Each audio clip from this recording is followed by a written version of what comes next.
لیکن میرے نبی نے فرمایا تھا کاش میری ماں زندہ ہوتی تو تم لوگ دیکھتے میں کیا کرتا۔ میں عشاء کی نماز کے مصلی پہ کھڑا ہوتا، سورۃ فاتحہ پڑھ رہا ہوتا اور ادھر سے میری ماں مجھے پکارتی محمد، تو میں ماں کے لیے نماز توڑ دیتا۔ ایک صحابی کا پیغام آیا ان کی بیگم کا کہ وہ مر رہے ہیں لیکن کلمہ نہیں پڑھا جا رہا، تو آپ تیزی سے اس کے گھر گئے، دیکھا تو وہ بول رہے ہیں۔ آپ نے کہا کلمہ پڑھو، کہا جی نہیں پڑھا جاتا، ویسے بول رہے ہیں نہیں پڑھا جاتا۔ آپ نے پوچھا اس کے والدین میں کون زندہ ہے؟ کہا جی ماں زندہ ہے۔ آپ نے کہا بلاؤ، کہ ماں آ گئی۔ آپ نے کہا تم اس سے ناراض ہو؟ کہا جی ناراض ہوں۔ کیا ناراضگی ہے؟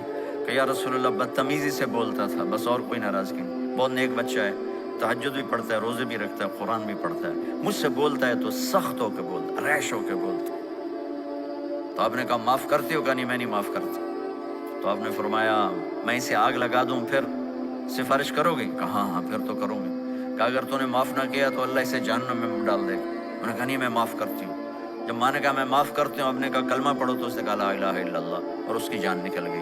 پھر آپ نے ان کا جنازہ پڑھایا اور فرمایا کہ جس نے ماں باپ کو دکھ دیا اس پہ اللہ کی لعنت، اس پہ زمین آسمان کی لعنت، ان کی نہ نماز قبول ہے، نہ روزہ قبول ہے، نہ صدقہ قبول ہے۔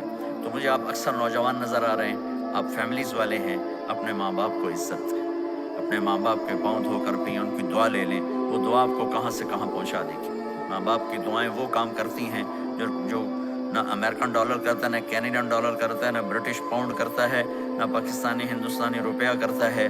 ماں باپ کی دعاؤں سے ساتوں آسمان کے دروازے کھل جاتے ہیں، زمین آسمان کی برکتیں سمٹ کر ان لوگوں کے پاؤں میں آتی ہیں جو اپنے ماں باپ کی دعا لیتے ہیں۔